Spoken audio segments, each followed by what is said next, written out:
Harry Potter और पारस पत्थर bye J.K. Rolling. अध्याय 6 प्लेटफॉर्म नंबर 9:45 से यात्रा। डर्सली परिवार में हैरी का आखिरी महीना मज़ेदार नहीं गुजरा।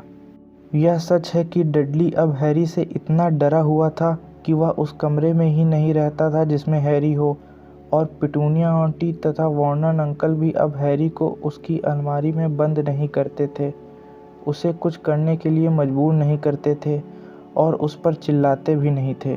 दरअसल उन्होंने अब उससे बात करना ही बंद कर दिया था।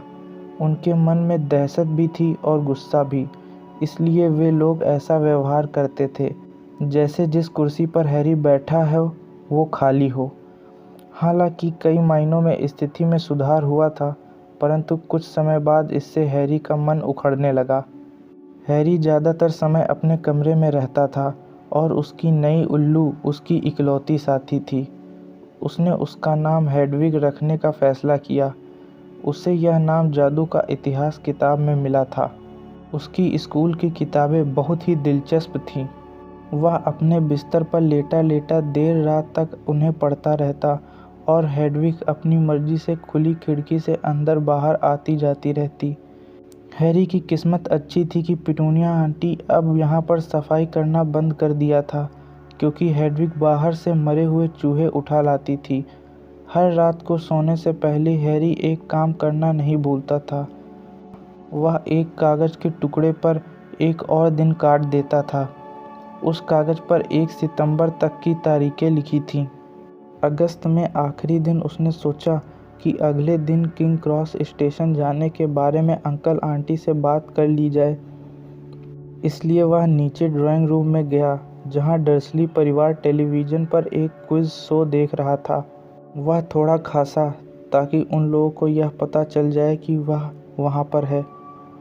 डडली चीखा और कमरे से बाहर भाग गया। वार्नर अंकल ने हूँ करके बताया कि वे सुन रहे हैं। मुझे कल हॉगवर्ट्स जाने के लिए किंग क्रॉस स्टेशन पर जाना है। वार्नर अंकल ने एक बार फिर हूँ की। आपको परेशानी ना हो तो क्या आप मुझे वहाँ तक लिफ्ट दे देंगे? हैरी ने मान लिया कि उनका मतलब हाँ था। धन्यवाद। वह ऊपर जाने वाला ही था कि तभी वार्नर अंकल सचमुच कुछ बोले। ट्रेन से भी कोई जादूगरों के स्कूल में जाता है? बड़ा अजीब तरीका है। जादू के गलीचे क्या पंचर हो गए? हैरी कुछ नहीं बोला। वैसे यह स्कूल है कहाँ पर? मुझे नहीं मालूम, हैरी ने जवाब दिया, और इस तरफ पहली बार उसका ध्यान गया। उसने अपनी जेब में से वह टिकट बाहर निकाला जो हैग्रिड ने उसे दिया था। मुझे प्लेटफॉर्म नंबर 9:45 से 11 बजे वाली ट्रेन पकड़नी है, उसने पढ़कर सुनाया। उसके अंकल आंटी उसे घूरते रह गए। कौन सा प्लेटफॉर्म? 9:45। बेवकूफ़ी की बात मत करो, वार्नर अंकल ने कहा। 9:45 नंबर का कोई प्लेटफॉर्म ही नहीं है। यह मेरी टिकट पर लिखा है। पागल हैं, वार्नर अंकल ने कहा। वो सब के सब पूरे पागल हैं। तुम खुद अपनी आंखों से देख लोगे। बस थोड़ा सा इंतज़ार करो। ठीक है, हम तुम्हें किंग क्रॉस तक ले जाएंगे। हम लोग वैसे भी कल लंदन जा रहे हैं, वरना मैं इतना कष्ट नहीं करता। आप लोग लंदन क्यों जा रहे हैं? हैरी ने दोस्ताना संबंध बनाने की कोशिश करते हुए पूछा। डडली को अस्पताल ले जाना है, वार्नर अंकल ने गुस्से से कहा। जब तक उसकी यह कमबख्त पूंछ नहीं हटेगी तब तक वह स्मेल्टिंग्स कैसे जाएगा? अगली सुबह हैरी 5 बजे ही उठ गया। उसे इतना रोमांच और इतनी घबराहट हो रही थी कि वह दोबारा नहीं सो पाया। वह बिस्तर से उठा और अपनी जीन्स पहनी, क्योंकि वह जादूगरों के कपड़े में स्टेशन नहीं जाना चाहता था। वह ट्रेन में अपने कपड़े बदल लेगा। उसने एक बार फिर हॉगवर्ट्स की लिस्ट देखी ताकि यह पक्का कर ले कि कहीं कोई सामान छूट तो नहीं गया। फिर इसके बाद उसने यह देखा कि हेडविग का पिंजरा तो ठीक तरह से बंद है। फिर वह कमरे में घूमते हुए डर्सली परिवार का उठने का इंतज़ार करता रहा। 2 घंटे बाद हैरी का बड़ा और भारी संदूक डर्सली के कार में रख दिया गया। पिटूनिया आंटी ने डडली को राज़ी कर लिया कि वह हैरी के पास बैठ जाए, और फिर वे चल पड़े।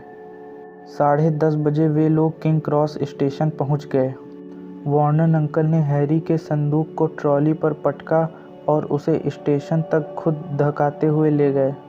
हैरी ने सोचा कि उसे इनके इतनी उदारता की उम्मीद नहीं थी, परंतु तभी वार्नर अंकल एकदम रुक गए। प्लेटफॉर्म उनके सामने थे और उनके चेहरे पर कुटिल मुस्कान नाच रही थी। तो तुम्हारी मंजिल आ गई लड़के। यह रहा प्लेटफॉर्म नंबर 9 और वह रहा प्लेटफॉर्म नंबर 10। तुम्हारा प्लेटफॉर्म कहीं इनके बीच में होना चाहिए, परंतु ऐसा लगता है कि वे उसे बनाना भूल गए, है ना? जाहिर है उनकी बात बिल्कुल सही थी। एक प्लेटफॉर्म पर प्लास्टिक की बड़ी तख्ती पर 9 नंबर लिखा था और उसके अगले प्लेटफॉर्म पर 10 नंबर लिखा था और दोनों के बीच में कुछ भी नहीं था। आशा है स्कूल में यह साल अच्छा गुजरेगा, वार्नर अंकल ने और भी ज़्यादा कुटिलता से मुस्कुराते हुए कहा। बिना कुछ कहे वे वापस चल दिए। हैरी ने मुड़कर देखा कि डर्सली परिवार कार में बैठकर जा रहा था। तीनों हंस रहे थे। हैरी का मुंह सूखने लगा। अब वह क्या करेगा? हेडविग के कारण बहुत से लोग अजीब निगाहों से उसकी तरफ देख रहे थे। उसे किसी से पूछना ही होगा। उसने पास से गुजरते हुए एक गार्ड को रोका, परंतु उसमें इतनी हिम्मत नहीं थी कि वह प्लेटफॉर्म नंबर 9:45 के बारे में कुछ पूछ सके। गार्ड ने कभी हॉगवर्ट्स का नाम नहीं सुना था और जब हैरी उसे यह भी नहीं बता पाया कि यह देश के किस हिस्से में है, तो वह भड़क गया, क्योंकि उसे लगा जैसे हैरी जानबूझकर मूर्ख बनाने का नाटक कर रहा है। निराशा में डूबे हैरी ने 11 बजे जाने वाली ट्रेन के बारे में पूछा, परंतु गार्ड ने कहा कि 11 बजे कोई ट्रेन नहीं जाती। अंत में गार्ड वहां से तेज कदमों से चला गया।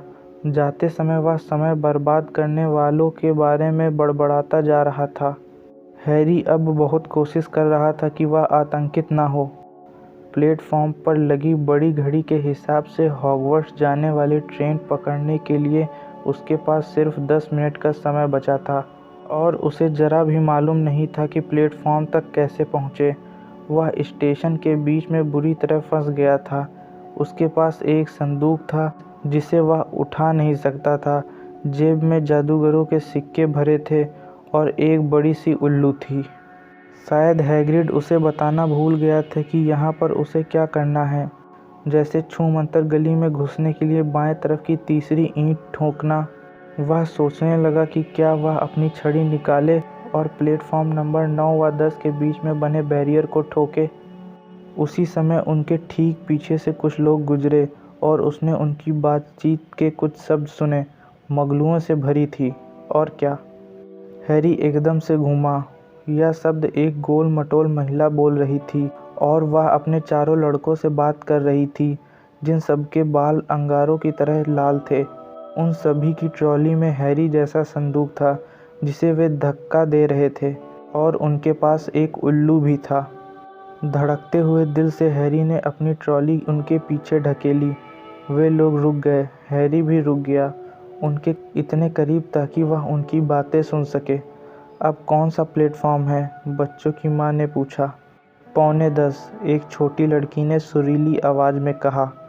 इस लड़की के बाल भी लाल थे और वह अपनी माँ की उंगली पकड़े थी। मम्मी, मैं क्यों नहीं जा सकती? तुम अभी इतनी बड़ी नहीं हो जिनी। अब चुप रहो। ठीक है पर्सी, सबसे पहले तुम जाओ। सबसे बड़ा दिखने वाला लड़का प्लेटफॉर्म नंबर 9 और 10 के बीच की तरफ आगे बढ़ा। हैरी ने उस पर अपनी नज़रें जमा ली। वह सावधान था कि कहीं उसकी पलकें ना झपकें, क्योंकि वह चूकना नहीं चाहता था।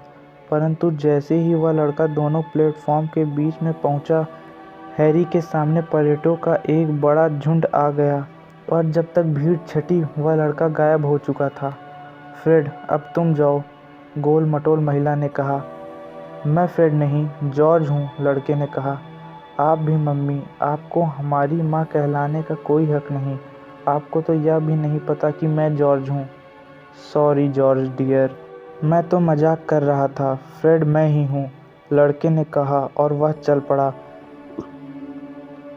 उसके जुड़वा भाई ने पीछे से उससे जल्दी करने को कहा और उसने सचमुच जल्दी ही की होगी, क्योंकि एक सेकंड बाद वह गायब हो गया था। परंतु उसने ऐसा किस तरह किया? अब तीसरा भाई टिकट बैरियर की तरफ फुर्ती से जा रहा था वह लगभग वहां पहुंच गया और तभी एकदम अचानक वह कहीं नहीं दिख रहा था। अब कोई रास्ता नहीं था। माफ़ कीजिए, हैरी ने गोल मटोल महिला से पूछा। हेलो डियर, उसने कहा। पहली बार हॉगवर्ट्स जा रहे हो? मेरा रॉन भी पहली बार जा रहा है।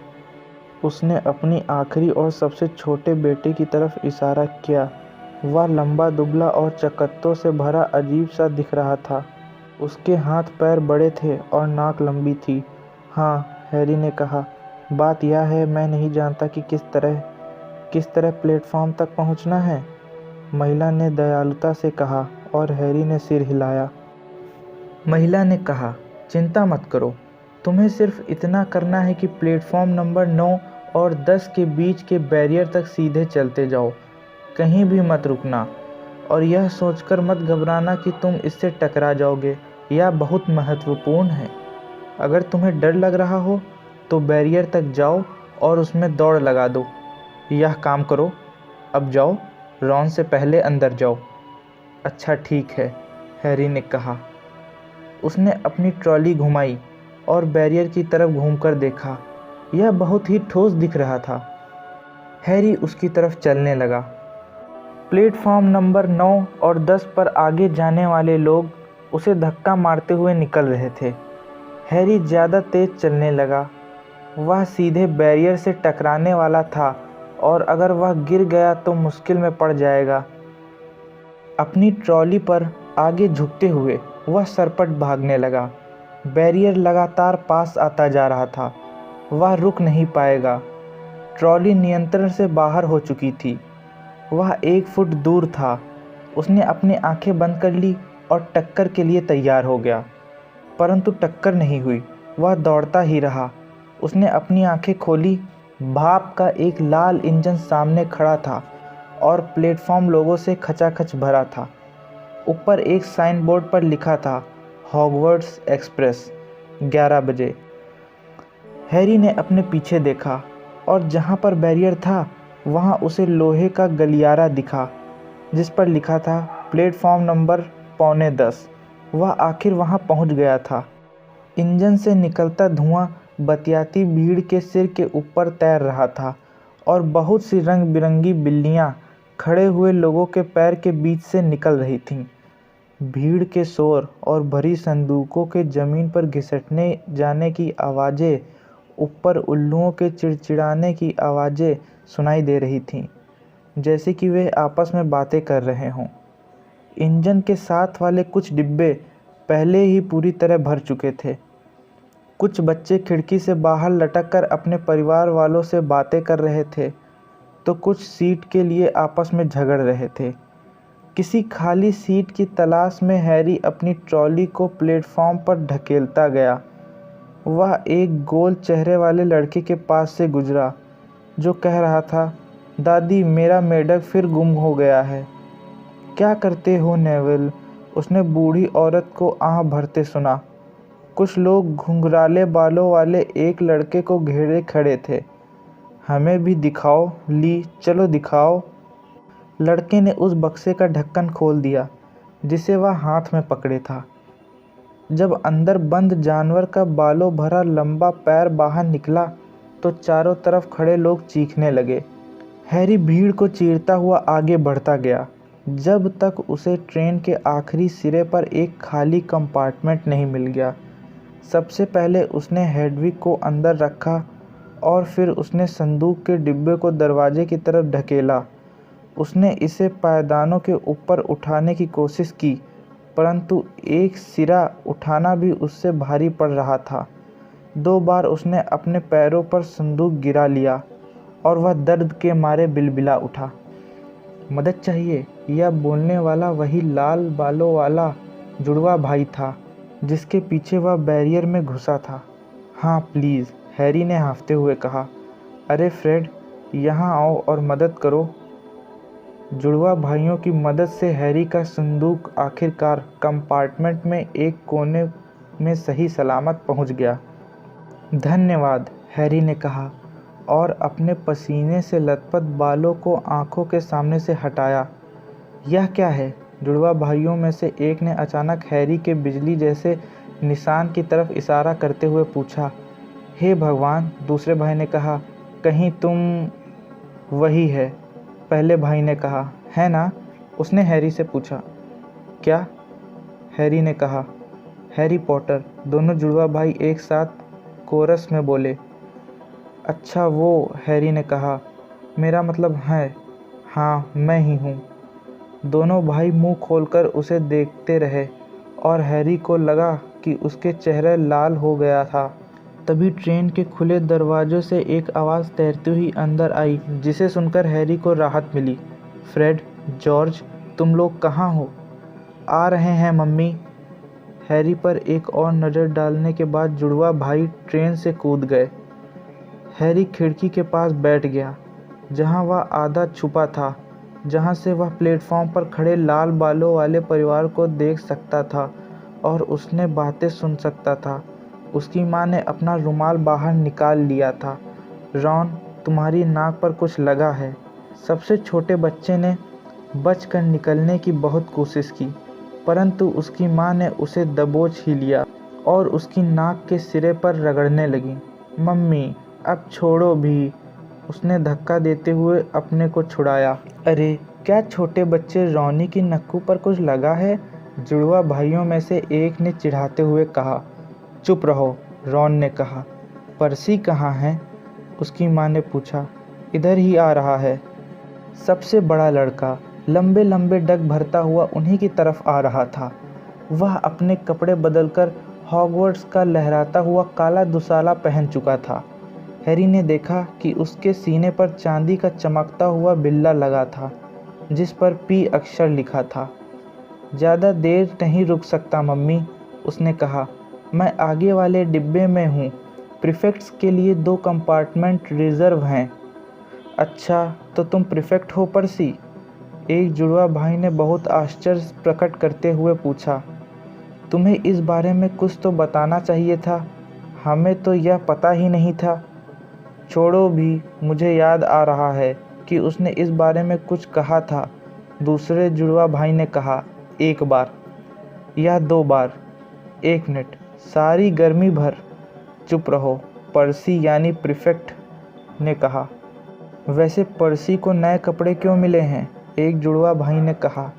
क्योंकि वह प्रीफेक्ट है, उसकी माँ ने लाड़ से कहा। ठीक है बच्चों, तुम्हारा यह साल अच्छा गुजरे। वहाँ पहुँचते ही मुझे उल्लू भेज देना। उन्होंने पर्सी का गाल चूमा और वह चला गया। फिर वे जुड़वा बच्चों की तरफ पलटी। और तुम दोनों इस साल ज़रा ढंग से रहना। अगर मुझे एक भी उल्लू मिला कि तुम लोगों ने टॉयलेट उड़ा दिया या टॉयलेट उड़ा दिया, पर मम्मी, हमने तो आज तक कभी कोई टॉयलेट नहीं उड़ाया। वैसे विचार बहुत बढ़िया है। धन्यवाद मम्मी। यह मजाक की बात नहीं है। और सुनो, रॉन का ख्याल रखना। चिंता मत करो, नन्हा मुन्ना रॉनी हमारे साथ सुरक्षित रहेगा। चुप रहो, रॉन ने दोबारा कहा। वह अभी से जुड़वा भाइयों जितना लंबा हो चुका था और उसकी नाक उस जगह पर अब भी गुलाबी दिख रही थी जहां उसकी माँ ने रगड़ा था। अच्छा मम्मी, ज़रा सोचो तो सही, अंदाज़ा लगाओ कि हमें ट्रेन में कौन मिला था। हैरी तत्काल पीछे की तरफ टिक गया ताकि वे उसे बाहर झांकते हुए ना देख लें। आप जानती हैं वह काले बालों वाला लड़का कौन था जो हमारे पास स्टेशन पर खड़ा था? जानती हैं वह कौन था? कौन? Harry Potter. फिर हैरी को छोटी लड़की की आवाज़ सुनाई दी। अच्छा मम्मी, मैं ट्रेन में चढ़कर उसे देख लूं? Mummy please. तुमने उसे पहले ही देख लिया है जिनी, और वह बेचारा कोई ऐसी चीज़ नहीं है जिसे तुम चिड़ियाघर के जानवरों की तरह घूरते रहो। क्या सचमुच वही था फ्रेड? तुमने कैसे पहचाना? हमने उससे पूछा था, उसका निशान देखकर। निशान सचमुच वहाँ पर है, बिजली गिरने जैसा। बेचारा बच्चा। कोई हैरानी की बात नहीं कि वह अकेला था। मुझे आश्चर्य हो रहा था। उसने इतनी नम्रता से पूछा था कि प्लेटफॉर्म तक कैसे पहुंचा जाए। यह सब छोड़ो, क्या आपको लगता है उसे याद होगा कि तुम जानते हो कौन कैसा दिखता है? उसकी माँ अचानक बहुत गंभीर हो गई। मैं तुम्हें चेतावनी देती हूँ कि तुम उससे यह नहीं पूछोगे फ्रेड। नहीं, यह पूछने की हिम्मत मत करना। जैसे उसे स्कूल से पहले दिन यह बात याद दिलाने की ज़रूरत है। ठीक है मम्मी, चिंता में अपने बाल सफ़ेद मत करो। एक सीटी बजी। जल्दी करो, उसकी माँ ने कहा, और तीनों लड़के पलटकर ट्रेन में चढ़ गए। फिर वे खिड़की से बाहर झांकने लगे ताकि उनकी माँ उन्हें चूमकर गुड बाय कह सके। उनकी छोटी बहन ने रोना शुरू कर दिया। रो मत जिनी, हम तुम्हें ढेर सारे उल्लू भेजेंगे। हम तुम्हें हॉगवर्ट्स की टॉयलेट की सीट भी भेजेंगे। जॉर्ज, मजाक कर रहा था मम्मी। ट्रेन रेंगने लगी। हैरी ने देखा कि बच्चों की माँ हाथ हिला रही थी और उसकी बहन आधी हंसती आधी रोती हुई ट्रेन के साथ भागने की कोशिश कर रही थी। परंतु फिर ट्रेन इतनी तेज हो गई कि वह पीछे रह गई और अपना हाथ हिलाने लगी। जब ट्रेन एक मोड़ पर मुड़ी तो हैरी को लड़की और उसकी माँ दिखाई देना बंद हो गईं। खिड़की के पास से घर धड़ धड़ गुजरे जा रहे थे। हैरी का दिल रोमांच के मारे बिल्लियों उछल रहा था। वह नहीं जानता था कि जिस जगह वह जा रहा था वह कैसा होगा, परंतु यह तो तय था कि वह जगह उससे तो बेहतर ही होगी जिसे वह पीछे छोड़कर जा रहा था। कंपार्टमेंट का दरवाज़ा खुला और लाल बालों वाला सबसे छोटा लड़का अंदर आया। यहाँ कोई बैठा तो नहीं है?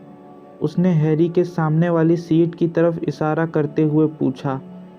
बाकी सब कंपार्टमेंट भरे हुए हैं। हैरी ने अपना सिर हिलाया और लड़का बैठ गया। उसने हैरी की तरफ देखा और फिर जल्दी से खिड़की के बाहर देखने लगा। वह यह दिखाना चाहता था कि उसने हैरी की तरफ देखा ही नहीं था। हैरी ने देखा कि उसकी नाक पर अब भी वह काला निशान था। अरे रॉन, जुड़वा भाई वापस आ गए। सुनो, हम लोग ट्रेन के बीच वाले हिस्से में जा रहे हैं। वहाँ ली जॉर्डन के पास एक बहुत बड़ा मकड़ा है। ठीक है, रॉन बुदबुदाया। हैरी, दूसरे जुड़वा भाई ने कहा, हमने अपना परिचय तो दिया ही नहीं। फ्रेड और जॉर्ज वीजली, और यह रॉन है, हमारा भाई। अच्छा, तो बाद में मिलते हैं। बाय, हैरी और रॉन ने कहा।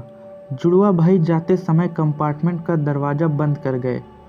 क्या तुम सचमुच हैरी पॉटर हो? रॉन के मुंह से निकल पड़ा। हैरी ने सिर हिलाया। अच्छा, तो मैं सोच रहा था कि फ्रेड और जॉर्ज मजाक कर रहे थे, रॉन ने कहा। और क्या सचमुच तुम्हारे सिर पर, यानी कि? उसने हैरी के माथे की तरफ इशारा किया।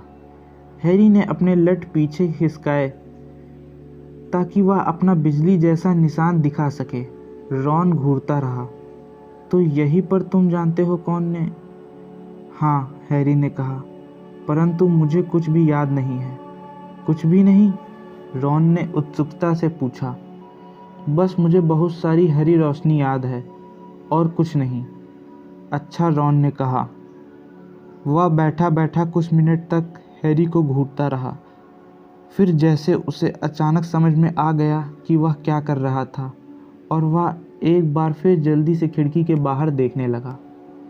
क्या तुम्हारे परिवार में सभी जादूगर हैं? हैरी ने पूछा। हैरी को रॉन इतना ही दिलचस्प लग रहा था जितना कि रॉन को हैरी लग रहा था। अरे हाँ, मुझे ऐसा ही लगता है, रॉन ने कहा। मुझे लगता है कि मम्मी का दूर के रिश्तेदार का एक कज़िन है जो अकाउंटेंट है, पर हम लोग उसके बारे में कभी बात नहीं करते। तो इसका मतलब है तुम्हें पहले से ही बहुत सा जादू आता होगा। जाहिर था कि वीजली परिवार उन पुराने जादूगर परिवारों में से एक था जिनके बारे में छूमंतर गली में वह पीला लड़का बातें कर रहा था। मैंने सुना है तुम्हें मगलुओं के साथ रहने के लिए भेज दिया गया था, रॉन ने कहा। वे लोग कैसे होते हैं? बहुत बुरे, पर सभी नहीं। मेरे अंकल, आंटी और कज़िन बहुत बुरे हैं। काश मेरे 3 जादूगर भाई होते। 5, रॉन ने कहा। किसी कारण से वह उदास नज़र आ रहा था। हमारे परिवार से हॉगवर्ट्स जाने वाला मैं 6वां हूँ। तुम कह सकते हो कि मुझे बहुत कुछ करके दिखाना है। बिल और चार्ली पहले ही हॉगवर्ट्स से निकल चुके हैं। बिल हेड बॉय था और चार्ली क्विडिच का कप्तान।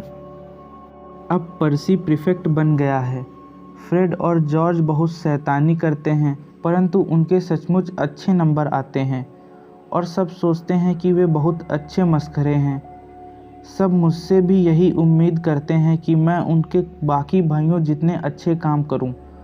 अगर मैं ऐसा करता हूं तो यह कोई बड़ी बात नहीं होगी, क्योंकि वे पहले ही वह काम कर चुके हैं।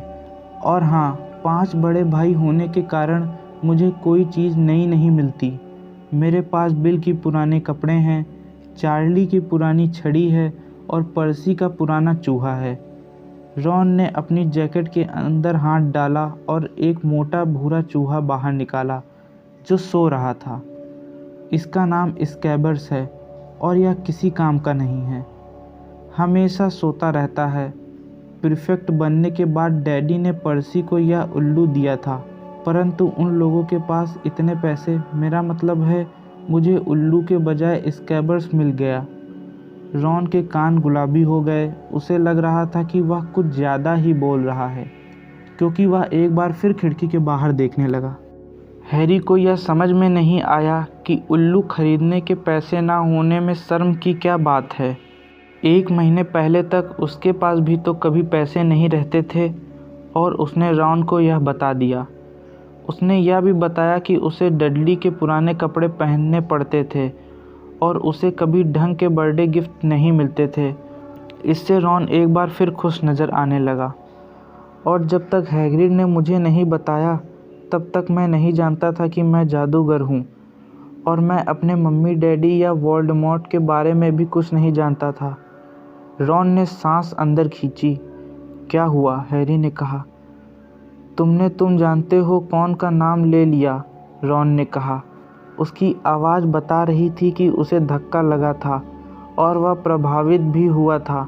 मुझे लगता था कि कम से कम तुम तो नाम लेकर मैं यह साबित नहीं करना चाहता कि मैं बहादुर हूँ, हैरी बोला।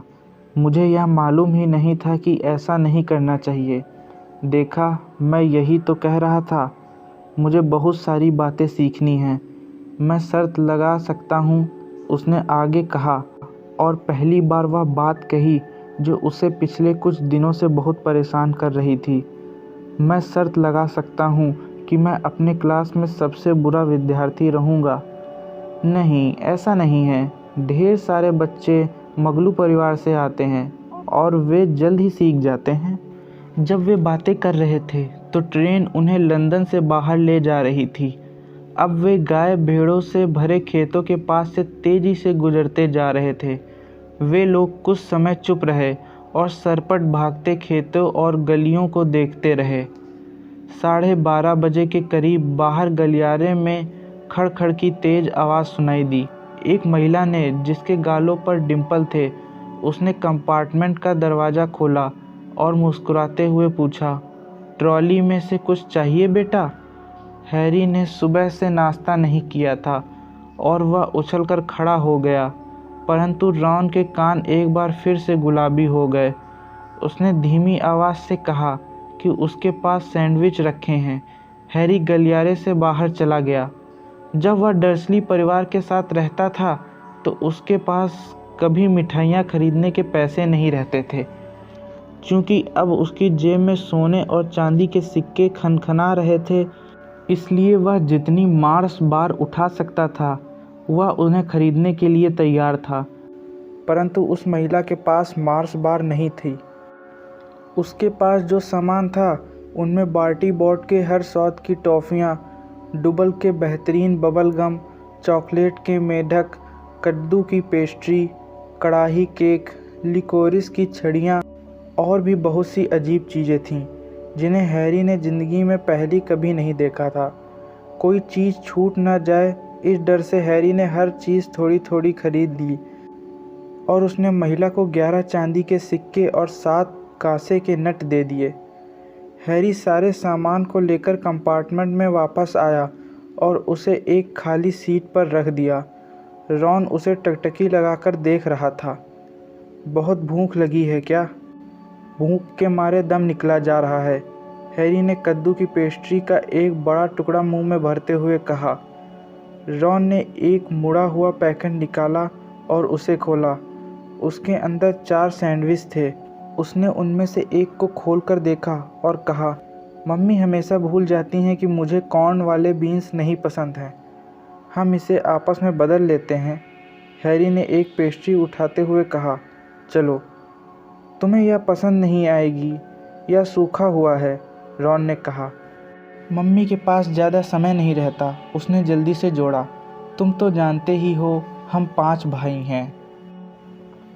चलो पेस्ट्री लो, हैरी ने कहा, जिसके पास इससे पहले कभी कोई चीज़ बांटने के लिए नहीं थी। सच कहा जाए तो ऐसा कोई था भी नहीं जिसके साथ वह कोई चीज़ मिलजुल कर बांट सके। उसे बहुत अच्छा लग रहा था कि वह और रॉन एक साथ वहां बैठकर हैरी की पेस्ट्री और केक खा रहे थे।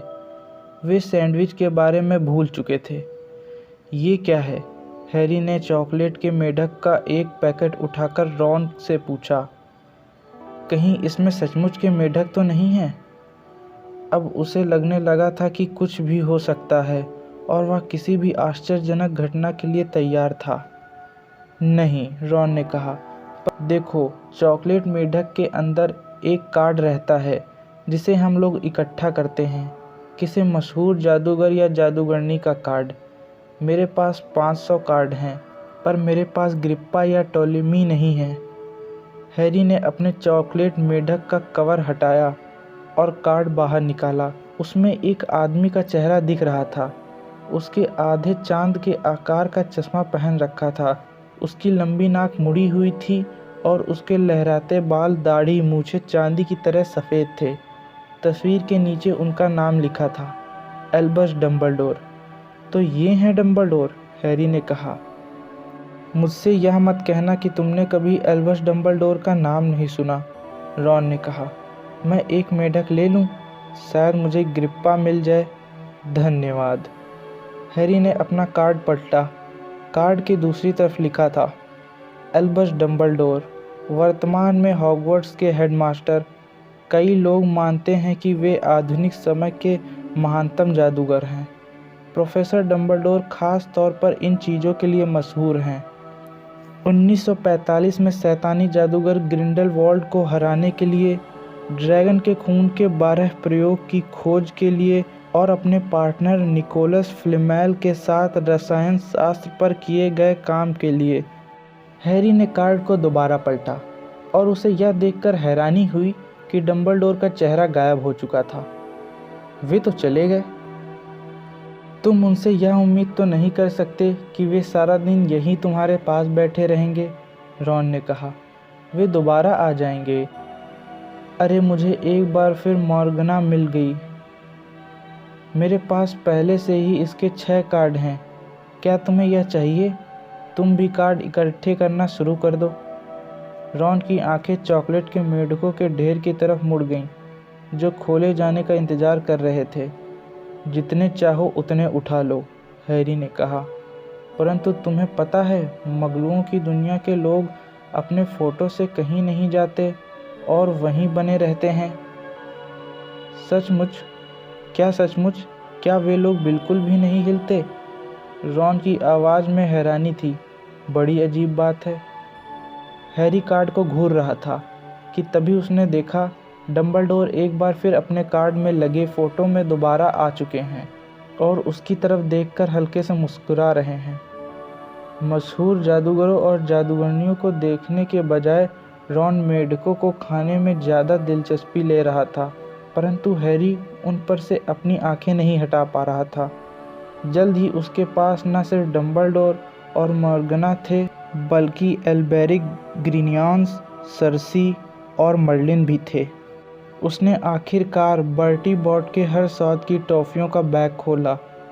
तुम्हें इनके बारे में सावधान रहना होगा, रॉन ने हैरी को चेतावनी दी। जब वे कहते हैं कि हर स्वाद की, तो इसका मतलब होता है हर स्वाद की। तुम्हें चॉकलेट, पिपरमिंट और मुरब्बे जैसे लोकप्रिय स्वाद तो मिलेंगे ही, पर तुम्हें पालक, गोश्त और गुर्दे का स्वाद वाली टॉफ़ी भी मिल सकती हैं। जॉर्ज कहता है कि उसने एक बार कीड़े की स्वाद वाली टॉफ़ी मिली थी। हर स्वाद की टॉफ़ियाँ खाने में उनका समय अच्छी तरह गुजरा। हैरी को टोस्ट, नारियल, भुनी हुई बीन्स, स्ट्रॉबेरी, करी घास, कॉफ़ी, मछली के स्वाद की टॉफ़ियाँ मिली। उसने बहादुरी दिखाते हुए एक अजीब सी दिखने वाली भूरी टॉफ़ी का टुकड़ा भी चख लिया, जिसे रॉन छूने के लिए भी तैयार नहीं था। बाद में पता चला कि वह मिर्च के स्वाद की टॉफ़ी थी। उसने खिड़की के पास से गुजरता हुआ देहात का दृश्य अब जंगली हो गया था। साफ सुथरे खेत दिखना बंद हो गए थे। अब उन्हें जंगल, घुमावदार नदियाँ और अंधेरी हरी पहाड़ियाँ दिख रही थीं। किसी ने उनके कंपार्टमेंट का दरवाज़ा खटखटाया और वही गोल चेहरे वाला लड़का अंदर आया, जिसे हैरी ने प्लेटफॉर्म नंबर 9:45 पर देखा था। उसकी आंखों में आंसू भरे थे। सॉरी, उसने कहा, परंतु क्या तुम लोगों ने कोई मेढक देखा है? जब उन्होंने अपना सिर हिलाकर मना किया तो वह बिलखते हुए बोला, मैंने उसे फिर से घुमा दिया। वो हमेशा मुझसे दूर भाग जाता है। वो मिल जाएगा, हैरी ने कहा। हाँ, लड़के ने दुखी मन से कहा। फिर भी अगर तुम्हें दिखे तो बता देना। वह चला गया। मैं नहीं जानता कि वह इतना परेशान क्यों है, रॉन ने कहा। अगर मैं मेढक लाया होता तो उसे जितनी जल्दी घुमा सकता घुमा देता। ध्यान रहे, मैं स्कैबर्स को लाया हूँ, इसलिए मैं इस बारे में कुछ नहीं बोल सकता। चूहा अब भी रॉन की गोद में सो रहा था। वह मर भी जाए तो भी आपको पता नहीं चलेगा, रॉन ने हिकारत से कहा। मैंने कल इसे पीला करने की कोशिश की ताकि मैं इसे अधिक दिलचस्प बना सकूं, परंतु मेरे मंत्र का इस पर कोई असर नहीं हुआ। मैं तुम्हें दिखाता हूँ, देखो। वह अपने संदूक के सामान की छानबीन करता रहा और फिर उसने एक बहुत ही टूटी फूटी छड़ी निकाली। छड़ी कई जगह से चटकी हुई थी और उसके कोने पर कोई सफ़ेद चीज़ बाहर झांक रही थी। यूनिकॉर्न का बाल लगभग बाहर झांकने लगा। खैर, उसने अपनी छड़ी उठाई ही थी कि तभी कंपार्टमेंट का दरवाज़ा एक बार फिर खुला। जिस बच्चे का मेढक खो गया था वह एक बार फिर लौट आया, परंतु इस बार उसके साथ एक लड़की भी थी। वह हॉगवर्ट्स की अपनी नई यूनिफॉर्म पहन चुकी थी। क्या किसी ने मेढक देखा है? नेवल का मेढक गुम गया है, उसने कहा। उसकी आवाज़ रौबदार थी। बाल भूरे घने थे और सामने वाले दांत थोड़े बड़े थे। हमने उसे पहले ही बता दिया है कि हमने मेढक नहीं देखा, रॉन ने कहा, परंतु लड़की उसकी बात नहीं सुन रही थी। वह तो उसके हाथ की छड़ी को देख रही थी। अरे, क्या तुम जादू कर रहे हो? चलो देखते हैं। वह बैठ गई। रॉन आश्चर्यचकित हो गया। अच्छा ठीक है। अपना गला साफ किया। सूरज, चंदा, मक्खन खा लो, इस धब्बेदार चूहे का रंग बदल डालो। उसने अपनी छड़ी घुमाई, परंतु कुछ नहीं हुआ। स्कैबर्स भूरा ही बना रहा और गहरी नींद में सोता रहा। क्या तुम्हें यकीन है कि यह असली मंत्र है? लड़की ने कहा। वैसे कुछ असर तो नहीं हुआ, है ना? मैंने सिर्फ प्रैक्टिस के लिए कुछ सामान्य मंत्रों का प्रयोग किया है और वे हमेशा काम करते हैं। मेरी परिवार में कोई भी जादूगर नहीं है। जब मुझे चिट्ठी मिली तो मैं बहुत हैरान हुई, परंतु जाहिर है मैं बहुत खुश भी थी। मेरा मतलब है, मैंने सुना है कि यह जादूगरी का बेहतरीन स्कूल है। मैंने कोर्स की सारी किताबें पूरी याद कर ली हैं। जाहिर है मुझे लगता है कि यह पर्याप्त होगा। वैसे मैं हरमाइनी ग्रेंजर हूँ। तुम्हारा नाम क्या है? उसने यह सारी बातें बहुत तेज़ी से बोली थीं। हैरी ने रॉन की तरफ देखा और उसके आश्चर्यचकित चेहरे को देखकर उसे राहत मिली। रॉन का चेहरा बता रहा था कि उसे भी कोर्स की सारी किताबें याद नहीं थी। मैं रॉन वीज़ली, रॉन बुदबुदाया। हैरी पॉटर, हैरी ने कहा। क्या सचमुच? हरमाइनी ने कहा। जाहिर है मैं तुम्हारे बारे में सब कुछ जानती हूँ। अपनी नींव मजबूत करने के लिए मैंने कोर्स के बाहर की कुछ किताबें भी पढ़ी हैं, और तुम्हारा नाम आधुनिक जादू का इतिहास, गुप्त कलाओं के उत्थान और पतन तथा 20वीं सदी के महान जादुई घटनाओं में है। क्या सचमुच? हैरी भौचक्का रह गया। हे भगवान, क्या तुम्हें नहीं मालूम था? अगर मैं तुम्हारी जगह होती तो मैंने अपने बारे में सब कुछ पता लगा लिया होता, हरमाइनी ने कहा। क्या तुम में से कोई जानता है कि तुम किस हाउस में जाओगे? मैंने पूछताछ की है और मेरी इच्छा है कि मैं गरुद्वार में जाऊं। यह सबसे अच्छा हाउस लगता है। मैंने सुना है कि खुद डंबलडोर भी इसी हाउस में थे। वैसे मेरे ख्याल से चील घात भी बुरा नहीं रहेगा। खैर, हम लोग सब चलते हैं और नेवल का मेढक ढूंढते हैं। तुम दोनों भी अपनी यूनिफॉर्म पहन लो, मुझे लगता है हम जल्द ही पहुंचने वाले हैं। और वह चली गई। उसके साथ वह लड़का भी चला गया जिसका मेढक गुम गया था। मैं चाहे जिस हाउस में रहूं, मैं यह चाहता हूं कि यह लड़की उस हाउस में ना हो, रॉन ने कहा। उसने अपनी छड़ी को दोबारा अपने संदूक में फेंक दिया। बेहुदा मंत्र, यह मुझे जॉर्ज ने बताया था। शर्त लगा सकता हूँ वह जानता था कि यह फुस्ती बम है। तुम्हारे भाई किस हाउस में है? हैरी ने कहा। गरुड़द्वार, रॉन ने कहा। एक बार फिर उदासी ने उसके चेहरे पर डेरा जमा लिया। मम्मी और डैडी भी इसी में थे। अगर मैं इस हाउस में नहीं जा पाता तो ना जाने वे लोग क्या कहेंगे। मुझे लगता है कि चीलघात भी बहुत बुरा नहीं रहेगा, परंतु जरा सोचो, कहीं उन्होंने मुझे नासक्ति में डाल दिया तो क्या होगा? क्या यही वह हाउस था जिसमें वॉल, मेरा मतलब है तुम जानते हो कौन था? हाँ, रॉन ने कहा। वह एक बार फिर अपनी सीट पर धम से बैठ गया और काफ़ी परेशान दिखने लगा। देखो, मुझे लगता है कि स्कैबर्स की पूंछ के सिरे का रंग थोड़ा हल्का हुआ है। हैरी ने रॉन के दिमाग को हाउसों से दूर ले जाने की कोशिश करते हुए कहा। तो हॉगवर्ट्स से निकलने के बाद तुम्हारे दोनों बड़े भाई क्या कर रहे हैं? हैरी सोच रहा था कि स्कूल की पढ़ाई पूरी करने के बाद जादूगर क्या करते होंगे। चार्ली रोमानिया में ड्रैगन की पढ़ाई कर रहा है और बिल अफ्रीका में ग्रीन गॉड्स के लिए कुछ कर रहा है, रॉन ने कहा। क्या तुमने ग्रीन गॉड का नाम सुना है? उसका नाम दैनिक जादूगर के हर पेज पर छपा है, पर मुझे नहीं लगता कि मुगलों का यह अखबार पढ़ने को मिलता होगा। किसी ने एक बहुत सुरक्षित तिजोरी से सामान चुराने की कोशिश की है। हैरी ने घूरा। सचमुच? चोर का क्या हुआ? कुछ नहीं, इसीलिए तो यह इतनी बड़ी खबर है। उसे पकड़ा नहीं जा सका। मेरे डैडी कहते हैं कि ग्रीन गॉड्स में इतना बड़ा काम कोई ताकतवर शैतानी जादूगर ही कर सकता है। वैसे पिशाचों का कहना है कि चोर कुछ नहीं ले जा सका। बड़ी अजीब बात है। जाहिर है, जब इस तरह की कोई चीज़ होती है तो सब लोग डर जाते हैं कि कहीं इसके पीछे तुम जानते हो कौन का हाथ तो नहीं है। यह खबर हैरी के दिमाग में घूमती रही।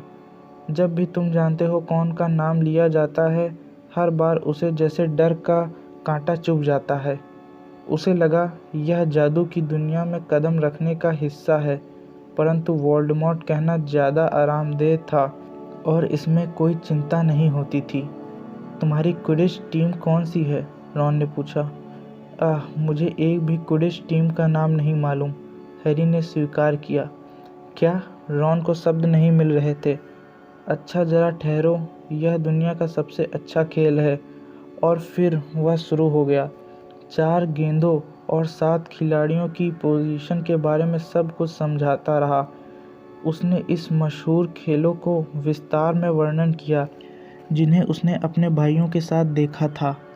उसने यह भी बताया कि जब उसके पास पैसे होते हैं तो वह किस तरह की जादुई झाड़ू खरीदना पसंद करेगा। वह हैरी को खेल के बारीकियां समझाने की दिशा में आगे बढ़ रहा था कि तभी कंपार्टमेंट का दरवाज़ा एक बार फिर खुला, परंतु इस बार दरवाजे पर मेढक खोने वाला बच्चा नेविल या हरमाइनी ग्रेंजर नहीं थे। 3 लड़के अंदर आए और हैरी ने बीच वाले को तत्काल पहचान लिया। यह वही पीला लड़का था जो उसे मैडम मेल्किन की दुकान में मिला था। उसने हैरी में छूमंतर गली में जितनी दिलचस्पी ली थी, अब वह उससे बहुत ज़्यादा दिलचस्पी के साथ उसे देख रहा था। क्या यह सच है? उसने कहा। लोग ट्रेन में कह रहे हैं कि हैरी पॉटर इस कंपार्टमेंट में है। तो तुम हैरी पॉटर हो, है ना? हाँ, हैरी ने कहा। वह बाकी दोनों लड़कों को देख रहा था। दोनों ही तगड़े थे और बहुत ही काइयाँ किस्म के दिख रहे थे। पीले लड़के के दोनों तरफ वे इस तरह खड़े थे जैसे उसके बॉडीगार्ड हों।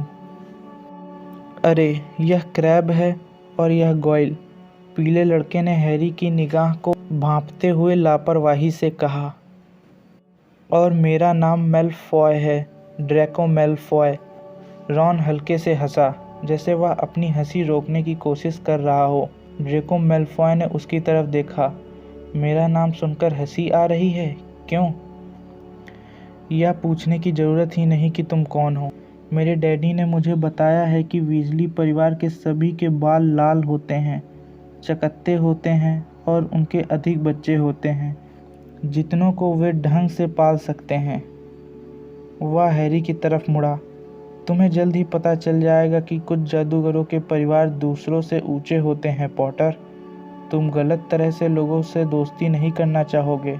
यहाँ पर मैं तुम्हारी मदद कर सकता हूँ। उसने हैरी से हाथ मिलाने के लिए अपना हाथ आगे बढ़ाया, परंतु हैरी ने अपना हाथ नहीं बढ़ाया। मुझे लगता है मैं खुद ही गलत और सही तरह से लोगों को पहचान सकता हूँ। धन्यवाद, उसने ठंडेपन से कहा। ड्रैको मैलफॉय का चेहरा लाल नहीं हुआ, परंतु उसने पीले गालों पर गुलाबी सी चमक उभर आई। अगर मैं तुम्हारी जगह होता, पॉटर, तो मैं इस बारे में सावधान रहता, उसने धीरे धीरे कहा। अगर तुमने विनम्र होना नहीं सीखा तो तुम्हारा भी वही हाल होगा जो तुम्हारे मम्मी डैडी का हुआ था। वे लोग भी नहीं जानते थे कि उनके लिए क्या अच्छा था। तुम वीजली और हैग्रिड जैसे निकम्मे लोगों के साथ रहोगे तो तुम पर उनका असर आ ही जाएगा। हैरी और रॉन दोनों ही खड़े हो गए। रॉन का चेहरा उसके बालों की तरह ही लाल हो गया था। एक बार फिर से तो कहना, उसने कहा। अच्छा, तो तुम हमसे लड़ाई करोगे, क्यों? मैलफॉय ने व्यंग से कहा। अगर तुम इसी वक्त यहाँ से बाहर नहीं निकले तो, हैरी ने कहा, और वह जितना बहादुर महसूस कर सकता था उससे ज़्यादा बहादुर का प्रदर्शन कर रहा था, क्योंकि क्रैब और गॉयल उससे या रॉन से बहुत बड़े थे। परंतु हमारी यहाँ से जाने की कोई इच्छा नहीं है ना दोस्त? हमने अपना पूरा खाना खा लिया है, जबकि तुम्हारे पास तो अभी खाना बचा है। गॉयल रॉन के पास रखे चॉकलेट के मेढकों की तरफ बढ़ा। रॉन आगे लपका, परंतु उससे पहले कि वह गॉयल को छू भी पाता, गॉयल जोर से चीखा। स्कैबर्स उसकी उंगली से लटक रहा था और उसके नुकीले छोटे दांत गॉयल की उंगली के जोड़ में गहराई से धंस गए थे। क्रैब और मैलफॉय पीछे हट गए। यह बिलबिलाते हुए गॉयल ने स्कैबर्स को गोल गोल घुमाया, और जब आखिरकार स्कैबर उछलकर खिड़की से टकराया तो तीनों तत्काल वहां से गायब हो गए। शायद उन्होंने सोचा होगा कि मिठाइयों में और चूहे छुपे होंगे, या शायद उन्होंने किसी के कदमों की आहट सुन ली थी, क्योंकि एक सेकंड बाद ही हरमाइनी ग्रेंजर अंदर आ गई। यहाँ क्या हो रहा है? उसने पूछा। वह फर्श पर चारों तरफ बिखरी मिठाइयों की तरफ देख रही थी। उसने यह भी देखा कि रॉन स्कैबर्स की पूंछ पकड़कर उसे उठा रहा है। मुझे लगता है कि यह मर गया, रॉन ने हैरी से कहा। उसने स्कैबर्स के पास से देखा। नहीं, मुझे यकीन नहीं होता। या तो फिर से सो गया है। और वह सचमुच सो गया था। तुम मैलफॉय से पहले भी मिल चुके हो? हैरी ने छूमंतर गली में हुई मुलाकात के बारे में बताया। मैंने उसके परिवार के बारे में सुना है, रॉन ने गंभीर आवाज़ में कहा। जब तुम जानते हो कौन लापता हुआ, तो हमारी तरफ आने वाले सबसे पहले लोगों में उनका परिवार भी था। उन्होंने कहा कि उन्हें सम्मोहित किया गया था। मेरे डैडी इस बात पर यकीन नहीं करते। वे कहते हैं मैलफॉय के पिता को काले जादू की तरफ जाने के लिए बहाने की ज़रूरत नहीं थी। फिर वह हरमाइनी की तरफ मुड़ा। हम आपकी क्या मदद कर सकते हैं? बेहतर होगा कि तुम जल्दी करो और अपनी यूनिफॉर्म पहन लो। मैंने अभी इंजन में जाकर ड्राइवर से पूछा था और उसने बताया कि हम बस पहुंचने ही वाले हैं। तुम लोग लड़ तो नहीं रहे थे, है ना? हम वहां पहुंच पाएं इससे पहले कि तुम लोग परेशानी में पड़ जाओगे। हम नहीं, स्कैबर्स लड़ रहा था, रॉन ने उसकी तरफ घूरते हुए कहा। और अब अगर आप बुरा न माने तो यहाँ से चली जाएं, ताकि हम लोग कपड़े बदल सकें। ठीक है, मैं तो यहाँ सिर्फ इसलिए आई थी क्योंकि बाहर लोग बहुत ही बचकानी हरकतें कर रहे हैं और गलियारों में इधर से उधर दौड़ रहे हैं, हरमाइनी ने नाक सिकोड़ते हुए कहा। और हाँ, क्या तुम्हें पता है, तुम्हारी नाक पर मैल लगा है। उसके बाहर जाते समय रॉन ने उसकी तरफ गुस्से से देखा। हैरी ने खिड़की से बाहर झांका। बाहर अंधेरा हो रहा था। गहरे बैंगनी आसमान के नीचे उसे पहाड़ और जंगल दिख रहे थे। ट्रेन धीमी हो रही थी। उसने और रॉन ने अपनी जैकेट उतारी और अपने लंबे काले दुसाले ओढ़ लिए। रॉन का थोड़ा छोटा था, इसलिए दुसाले के नीचे उसके जूते दिख रहे थे। पूरी ट्रेन में एक आवाज़ गूंजी, हम लोग 5 मिनट में हॉगवर्ट्स पहुंच जाएंगे। अपना सामान ट्रेन में ही रहने दें, इसे अलग से स्कूल पहुंचाया जाएगा। घबराहट के मारे हैरी के पेट में मरोड़ उठने लगी और उसने देखा रॉन अपने चकत्ते के नीचे पीला दिख रहा था। ट्रेन पहले तो धीमी हुई और आखिर रुक गई। लोग दरवाजे की तरफ जाने के लिए धक्का मुक्की करने लगे और फिर वे एक छोटे अंधेरे प्लेटफॉर्म पर नीचे उतरे।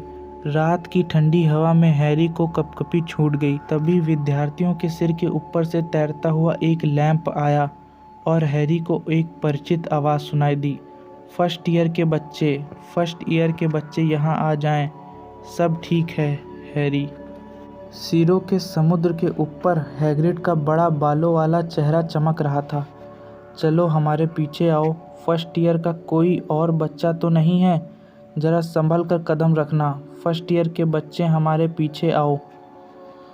फिसलते और लड़खड़ाते हुए वे लोग हैग्रिड के पीछे पीछे एक सकरे दलवा रास्ते पर चल रहे थे। उनके दोनों तरफ इतना अंधेरा था कि हैरी ने सोचा वहाँ पर घने पेड़ होने चाहिए। कोई भी ज़्यादा नहीं बोल रहा था, सिर्फ नेविल ने, जिसका मेढक बार बार घूमता रहता था, 1-2 बार नाक से सूं सूं की आवाज़ की। तुम्हें 1 सेकंड में हॉगवर्ट्स की पहली झलक दिखाई देगी, हैग्रिड ने अपने कंधे के ऊपर से कहा। इस मोड़ के ठीक बाद एक जोरदार ऊ की आवाज़ हुई। सकरी पगडंडी उन्हें अचानक एक बड़ी काली झील के किनारे पर ले आई। झील के दूसरी तरफ ऊंचे पहाड़ पर एक बड़ा महल बना था, जिसमें कई टावर थे। सितारों से भरे आसमान में महल की खिड़कियां चमक रही थीं। एक नाव में 4 से ज़्यादा मत बैठना, हैग्रिड ने किनारे पर पानी में तैरती छोटी नाव के बेड़े की तरफ इशारा करते हुए कहा। हैरी और रॉन के पीछे पीछे नेवल और हरमाइनी भी नाव में चढ़ गए। सब आ गए, हैग्रिड चिल्लाया, जो अपनी नाव पे अकेला ही बैठा था। तो ठीक है, आगे बढ़ो। और सभी छोटी नावें तत्काल आगे चल दीं। कांच की तरह चिकनी झील में वे फिसलती लग रही थीं।